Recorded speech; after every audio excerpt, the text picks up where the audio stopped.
حاجی صاحب اور رئیس سے انہوں نے سوال کیا، امام صاحب تراویح پڑھا رہے تھے، تراویح کی پہلی رکعت میں ہی سلام پھیر دیا، نماز دہرائی جائے گی یا نہیں؟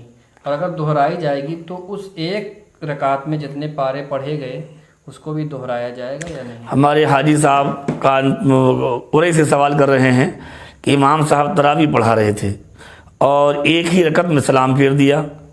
اب مقتدی نے کہا کہ جناب ایک ہی رکعت ہوئی ہے، اب وہ کیا کریں؟ تو ان کی حکم شرع یہ ہے کہ اب وہ دو رکعت پڑھیں اور ایک رکعت میں جتنا قرآن کریم پڑھا ہے اتنا قرآن کریم بھی دہرائیں، اس لیے کہ نماز تراویح میں پورا قرآن سننا یہ سنت موقدہ ہے اور وہ ایک رکعت تراویح میں شمار ہی نہیں ہوئی، لہذا نماز بھی دہرائیں، دو رکعت پڑھیں اور اس میں پڑھا ہوا قرآن بھی دہرائیں۔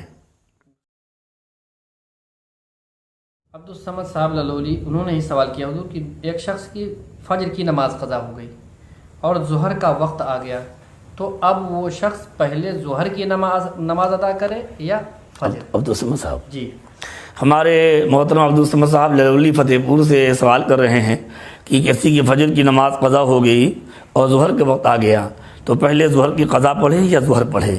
جواب یہ ہے کہ یہ دیکھا جائے کہ جس کی فجر کی نماز قضا ہوئی ہے وہ صاحب ترتیب ہے یا نہیں۔ اگر وہ صاحب ترتیب ہے، صاحب ترتیب اس کو کہتے ہیں کہ بالغ ہونے کے بعد سے 5 سے زیادہ قضا نماز اس کے ذمے باقی نہ ہوں، تو اگر وہ ایسا ہے اس کے لیے حکم یہ ہے کہ وہ پہلے وہ فجر کی قضا پڑھے، اس کے بعد ظہر ادا کرے۔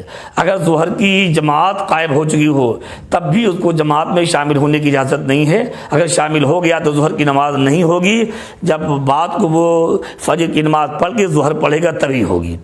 اور اگر مالک نصاب نہیں ہے، 5 نہیں، اگر وہ صاحب ترتیب نہیں ہے، اگر صاحب ترتیب نہیں ہے اور اس کی 10 نماز، سینکڑوں نمازیں اس کے ذمہ باقی ہیں، تو پھر وہ جمع ظہر کی نماز پڑھ لے اور اس کے بعد میں فجر کی نماز ادا کر لے۔ ایک سوال انہوں نے اور کیا حضور کہ قضائے عمری کی نیت کس طریقے سے کریں؟ کیا اس میں ہر وقت کی تحدید ضروری ہے؟ آپ پہلے مسئلہ سن لیجئے کہ بالغ ہونے کے بعد نماز فرض ہے اور نماز چھوڑنا حرام، سخت حرام، بد انجام اور جہنمی کام ہے۔ نماز چھوڑنے والا اللہ اس کے رسول کو ناراض کرنے والا ہے۔ بہرحال اگر شامت اعمال سے نفس و شیطان کے دھوکے سے نماز اس کی چھوٹ گئی ہے تو اس پر فرض ہے کہ حساب لگا کر اپنی نمازوں کو ادا کرے۔ قضا نمازوں کو ادا کرنا یہ بھی فرض ہے۔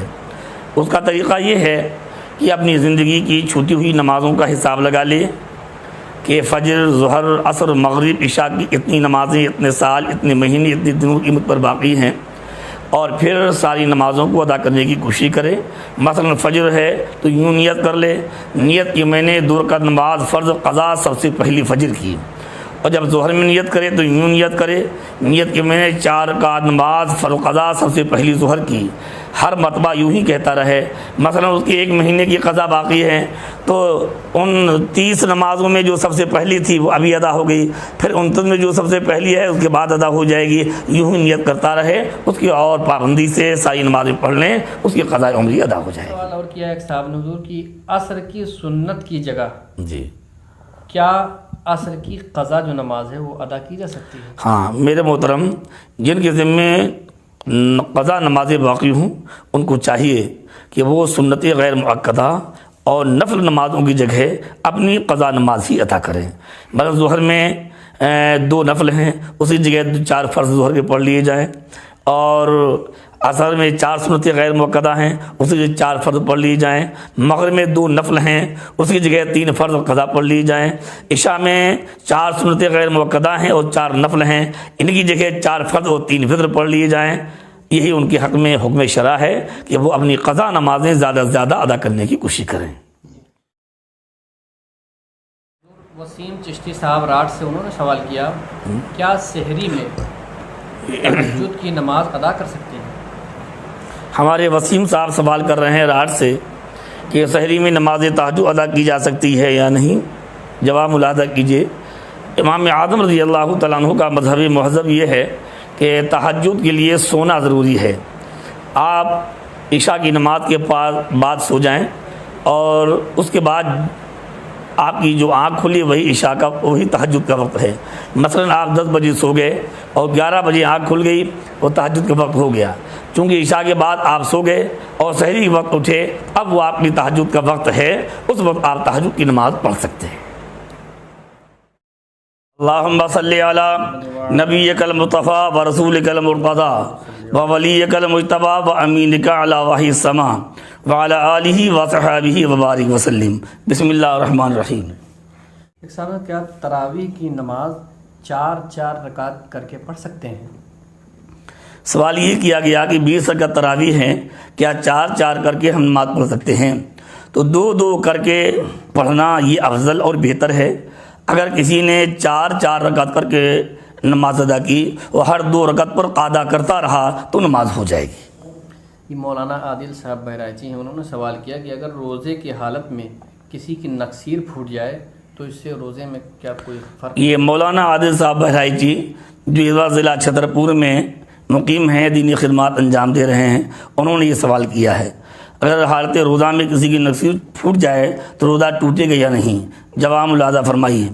اگر نقصیر پھوٹ گئی اور ناک سے خون باہر بہا تو صرف اتنا ہونے سے روزہ نہیں ٹوٹے گا. اگر وہ اس طرح نقصیر پھوٹی کہ خون اندر چلا گیا اور حلق میں پہنچا, مزہ خون کا حلق میں محسوس ہوا تو روزہ ٹوٹ جائے گا. ایک سوال جناب ساحل اختر صاحب کشن گنج بہار سے, انہوں نے سوال کیا ایک شخص ہے جو اکثر تشہد پڑھ کر سلام پھیر دیتا ہے اور درود شریف اور دعائے معصورہ نہیں پڑھتا, تو ایسے شخص کے بارے میں شریعت کا کیا حکم ہے؟ کیا اس شخص کی نماز ہوئی یا نہیں؟ بہرحال ہمارے ساحل اختر صاحب جو کشن گنج بہار سے سوال کر رہے ہیں کہ ایک شخص صرف تشہد یا تحیات پڑھتا ہے اور درود دعا کبھی نماز میں پڑھتا ہی نہیں ہے. پہلے تو یہ تحقیق طلب ہے کہ آپ کو اس کا تحقیقی علم کیسے ہوا کہ یہ تحیات ساری نمازوں میں پڑھتا ہے, درود دعا پڑھتا ہی نہیں ہے. اگر تحقیقی علم نہیں ہے تو مومن کے بارے میں بدگمانی سے اپنے آپ کو بچائیے, اور اگر اس شخص نے خود ہی آپ کو بتایا ہے یا بیان کیا ہے کہیں کہ میں ایسا کرتا ہوں تو وہ بہرحال گناہ گار ہو رہا ہے. اس لیے کہ نماز میں قاعدہ عقیدہ میں درود پاک پڑھنا سنت مؤکدہ ہے.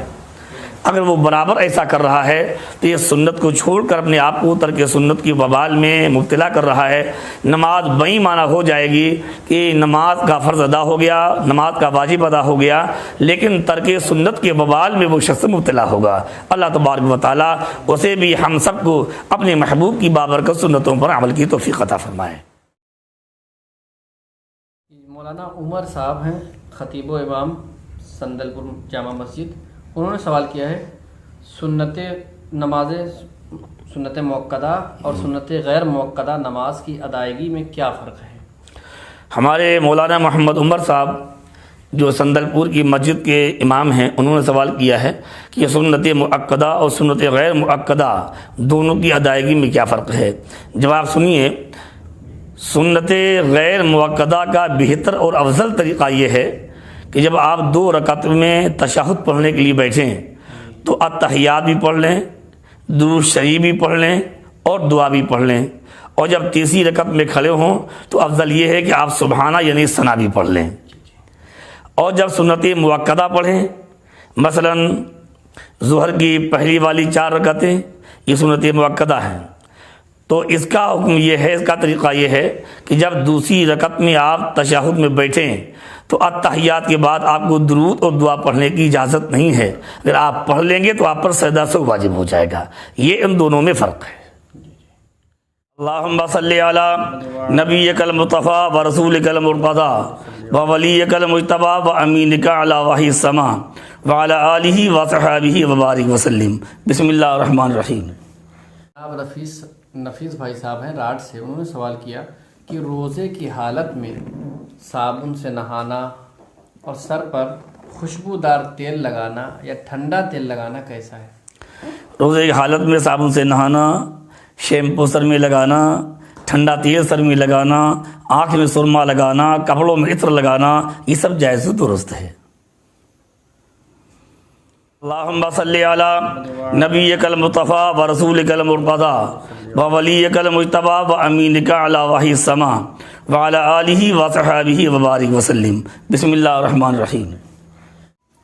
حضور ایک سوال یہ عبد المجید بھائی ارئی سے انہوں نے سوال کیا ہے کہ روزے کی حالت میں لپ بام لگانا کیسا ہے؟ ہونٹوں پر وہ ہونٹ سوکھنے نہ پائے۔ ٹھیک ہے، اگر ہونٹ پھٹ رہے تھے اور کسی نے ہونٹوں کی خشکی اور چڑچڑاہٹ دور کرنے کے لیے اس نے کوئی کریم وغیرہ لگا لی کہ جس سے کھال نرم ہو جائے اور تکلیف نہ ہو، تو اس طرح وہ لگائے کہ اس کی اجزاء منہ میں اندر نہ جائیں، باہری سے اس نے لگا لیا تو اس میں کوئی حرج نہیں ہے۔ اللہم صلی علی نبیک المصطفیٰ و رسولک المرتضی و ولیک المجتبی و امینک علی وحی السما و علی آلہ و صحابہ و بارک وسلم۔ بسم اللہ الرحمن الرحیم۔ عابد چشتی صاحب راٹ سے ہیں، انہوں نے سوال کیا کہ روزے کی حالت میں آنکھ میں ڈراپ ڈالنا کیسا ہے؟ عابد چشتی صاحب راٹ کی انہوں نے سوال کیا ہے کہ روزے کی حالت میں آنکھ میں سرما لگانا یا آنکھ کا ڈراپ ڈالنا، اس سے روزہ ٹوٹے گا یا نہیں؟ تو جو سرمے کا حکم ہے وہی اس کا حکم ہے، آنکھ میں ڈراپ ڈالنے سے روزہ نہیں ٹوٹے گا۔ اللہم صلی علی نبیک المصطفیٰ و رسولک المرتضی و ولیک المجتبی و امینک علی وحی السما و علی آلہ و صحابہ و بارک وسلم۔ بسم اللہ الرحمن الرحیم۔ یہ جناب سہیل صاحب ہیں پھپھون شریف سے، جی، انہوں نے سوال کیا روزے کی حالت میں بال کاٹنا یا ناخن کاٹنا یہ کیسا ہے؟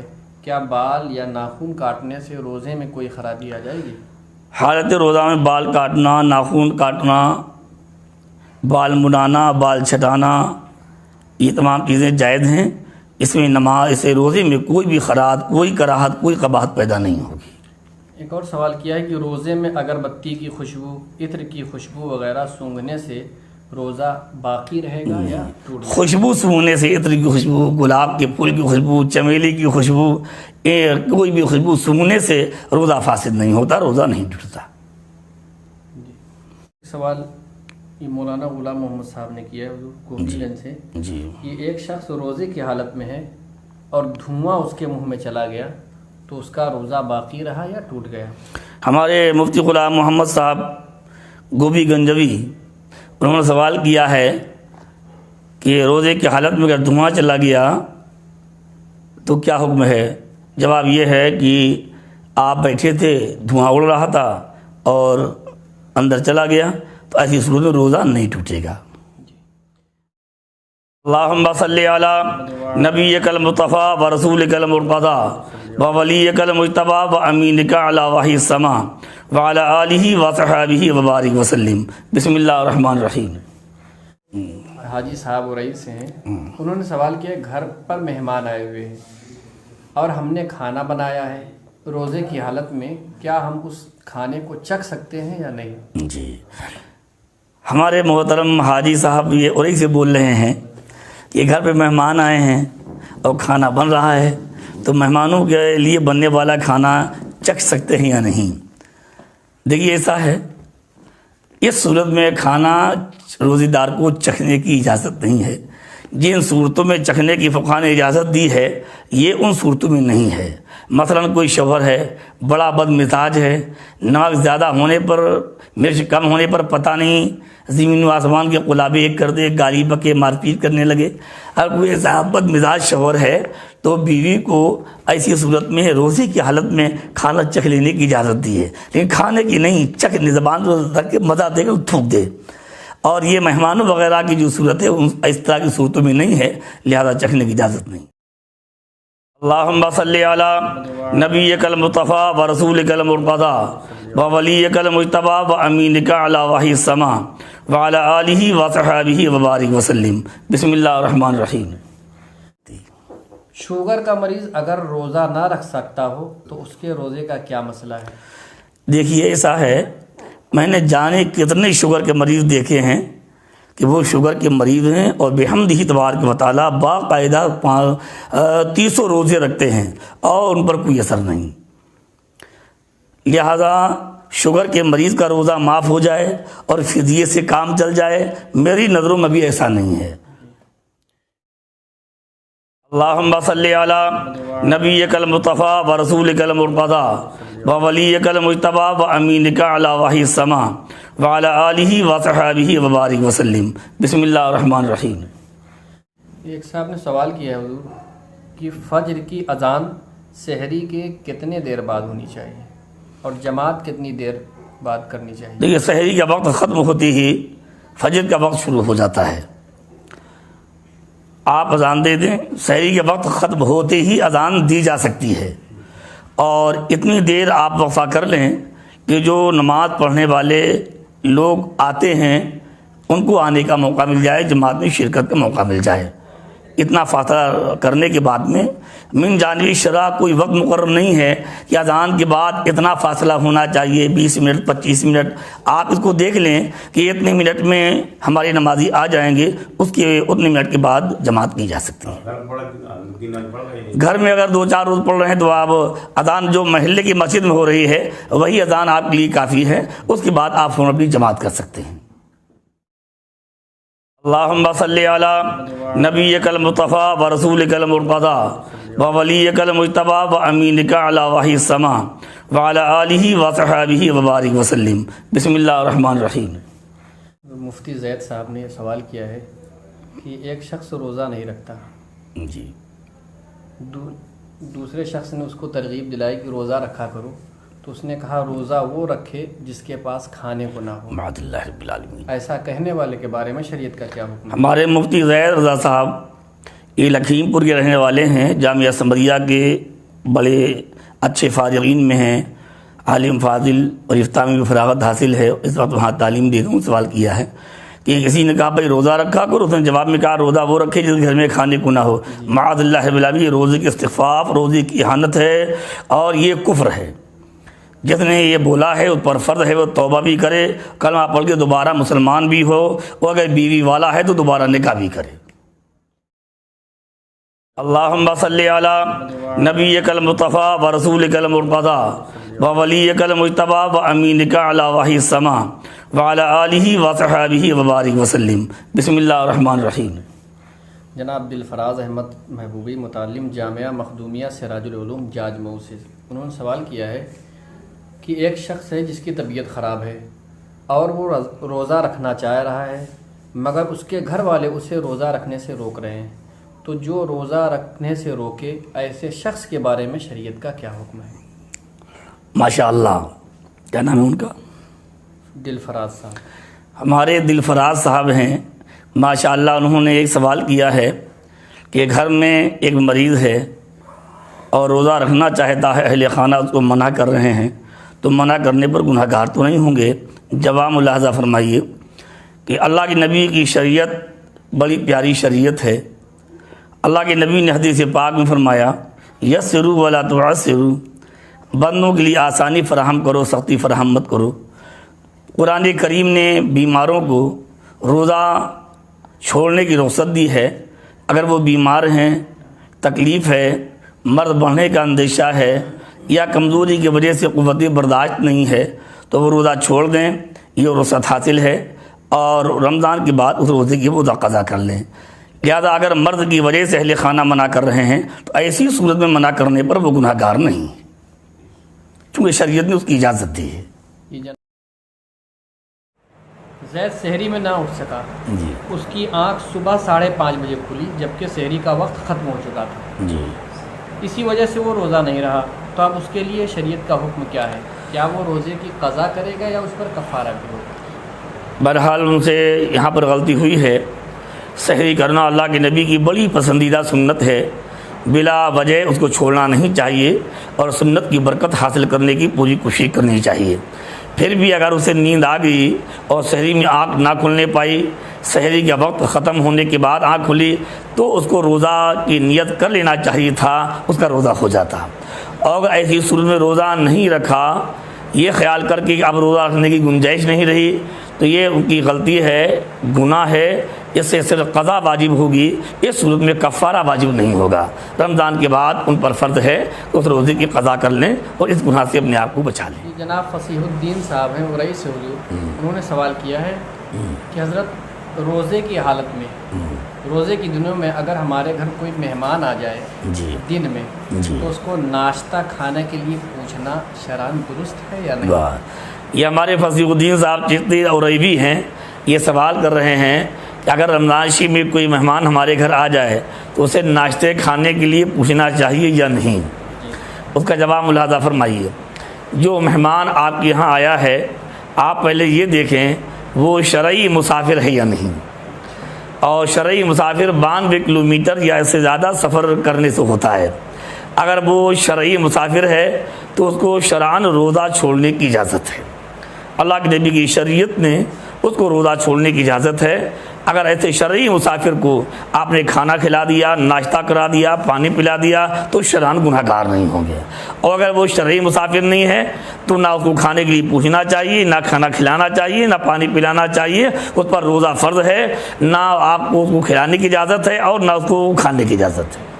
جناب ایڈوکیٹ آفتاب چشتی صاحب ہیں ارئی سے، انہوں نے سوال کیا ہے کہ روزے کو چھوڑنا جی کیا آدمی کو کافر بنا دیتا ہے اور ایمان سے خارج کر دیتا ہے؟ اچھا، ہمارے ایڈوکیٹ صاحب نے سوال کیا ہے آفتاب صاحب نے کہ روزہ چھوڑنے سے کیا مومن اسلام سے خارج ہو جاتا ہے؟ جواب ملاحظہ فرمائیں کہ روزہ رکھنا فرض ہے بلا عذر شرعی، روزہ چھوڑنا حرام گناہ کبیرہ، ایسا کرنے والا فاسق مردود الشہادت اور اللہ کے عذاب جہنم کی آگ کا مستحق ہے۔ لیکن وہ گناہ گار ہے، روزہ چھوڑنے سے گناہ گار ہوگا، وہ اسلام سے خارج ہو کر کافر نہیں ہوگا۔ ہاں یہ ضرور ہے کہ اگر کسی نے روزے کی فرضیت کا انکار کیا، یہ روزہ فرض ہی نہیں ہے، تو اس سے وہ اسلام سے خارج ہو کر کافر ہو جائے گا۔ انہوں نے یہ کیا حضور کہ ایک شخص ایسا ہے جو اپنی پوری کمائی اپنے والد کو دیتا ہے، اور اس کے والد ایسے ہیں جو زکوٰۃ ادا نہیں کرتے، تو کیا وہ شخص اپنے والد کو بتائے بغیر اپنے مالوں کی زکوٰۃ نکال سکتا ہے؟ دیکھیے ایسا ہے، اگر انہوں نے اپنے والد کو پیسہ دے کر مالک بنا دیا ہے کہ آپ کل اس کے مالک ہیں، تو زکوٰۃ والد پر فرض ہے۔ بیٹے کو ایسی صورت میں ادب و احترام کے ساتھ گزارش کرنے کی شرعاً اجازت ہے کہ اے میرے ابا جان، یہ آپ گناہ کر رہے ہیں اور اپنے مال کی زکوٰۃ نکالیے۔ پھر بھی اگر وہ مال کی زکوٰۃ نہیں نکالتے ہیں اور یہ نکالنا چاہتا ہے تو نکالنے سے پہلے اپنے ماں باپ کو اطلاع، اپنے والد کو اطلاع کر دیں کہ میں آپ کی طرف سے زکوٰۃ نکال دیتا ہوں، زکوٰۃ ادا ہو جائے۔ اللہم صلی علی نبیک المصطفیٰ و رسولک المرتضیٰ و ولیک المجتبیٰ و امینک علی وحی السماء وعلی آلہ و صحابہ وبارک وسلم۔ بسم اللہ الرحمن الرحیم۔ کیا زکوٰۃ میں مال کی جگہ ہم آٹا خرید کر تقسیم کر سکتے ہیں؟ ہاں، آٹا، گیہوں، چنا، کپڑا، یہ سب چیزیں مال ہیں، لہذا اگر زکوٰۃ میں آپ یہ چیزیں خرید کے اور مستحقین زکوٰۃ کو دیں جو مومن ہوں اور مالک کے نصاب نہ ہوں، ہاشمی نہ ہوں، آپ کے اصول و فروع میں نہ ہوں، تو اس انداز میں زکوٰۃ ادا کی جا سکتی ہے، ادا ہو جائے گی۔ اللہم صلی علی نبیک المصطفیٰ و رسولک المرتضیٰ و ولیک المجتبیٰ و امینک علی وحی السماء وعلی آلہ و صحابہ وبارک وسلم۔ بسم اللہ الرحمن الرحیم۔ کیا اپنے سگے بھائی کو زکوٰۃ کی رقم دے سکتے ہیں؟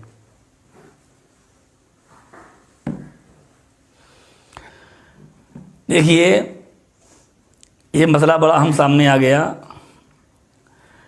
انسان اپنے اصول اور اپنے فروع، یعنی یہ جس کی اولاد میں ہے، نانی، نانا، دادی، دادا، اوپر تک چلے جائیے، اپنے باپ، اپنی ماں، ان میں سے کسی کو زکوٰۃ نہیں دے سکتا۔ اس کے جو نسل میں ہیں، بیٹا، بیٹی، یا ان کی اولاد، اولاد کی اولاد، اولاد کی اولاد، ان میں کسی کو زکوٰۃ نہیں دے سکتا۔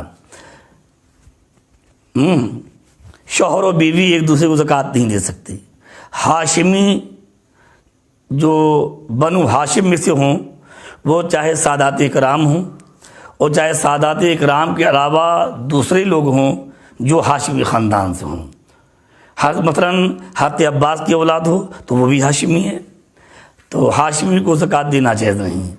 بقیہ ان کے علاوہ کسی کو بھی جو مالک کے نصاب نہ ہو زکوٰۃ دی جا سکتی۔ اللہم صلی علی نبیک المصطفیٰ و رسولک المرتضی و ولیک المجتبی و امینک علی وحی السماء وعلی آلہ و صحابہ وبارک وسلم۔ بسم اللہ الرحمن الرحیم۔ مولانا ظفر اقبال صاحب فتح پور جی۔ انہوں نے سوال کیا کہ اگر کسی شخص کے پاس 4 تولہ سونا 2 تولہ چاندی ہے تو اب وہ زکوٰۃ ادا کرے گا یا نہیں ادا کرے گا؟ آپ نے حضرت مفتی ظفر اقبال صاحب فتح پوری کا سوال سنا۔ اگر کسی کے پاس 4 تولہ سونا 2 تولہ چاندی ہے 2 تولہ چاندی ہے تو زکوٰۃ ادا کرنے کی صورت کیا ہے؟ اب وہ شرعاً مالک کے نصاب ہے اور زکوٰۃ اس پر فرض ہے۔ اس کی صورت یہ ہے کہ وہ سونا چاندی دونوں کی قیمت لگا لے، قیمت لگانے کے بعد میں 1000 پر 25، 1 لاکھ پر 2500 روپے کے حساب سے زکوٰۃ نکال دے۔ چلیے ایک صاحب مجھے مولانا ظفر اقبال صاحب نے ہی سوال کیا ہے، جو پیسہ لڑکی کے جہیز کے لیے بینک میں جمع کیا گیا ہے جی، کیا اس پر بھی زکوٰۃ ہے؟ اور اگر ہے تو کون ادا کرے گا؟ ماں باپ ادا کریں گے یا اس لڑکی پر زکوٰۃ ادا کرنا واجب ہے؟ سوال آپ نے سن لیا ہے۔ اگر کسی شخص نے اپنی بچی کے جہیز کے لیے کچھ روپیہ جمع کیا تو اس پر زکوٰۃ واجب ہوگی یا نہیں؟ جواب یہ ہے کہ اس پیسے پر زکوٰۃ واجب ہے، اس لیے کہ وہ پیسہ ابھی جس باپ نے اپنی بیٹی کے لیے اکٹھا کیا ہے اسی کے ملک میں ہے، اسی کے قبضے میں ہے۔ جب تک جہیز میں بیٹی کو دے نہیں دے گا یہی اس کا مالک ہے، لہذا اس مال پر زکوٰۃ فرض ہوگی اور بیٹی پر نہیں بلکہ اس کا مالک باپ ہے، یا جس نے جمع کیا اس کی ماں نے یا اس کے بھائی نے، جس نے پیسہ جمع کیا ہے جس کی ملکیت میں ہے اسی پر زکوٰۃ نکالنا فرض ہے۔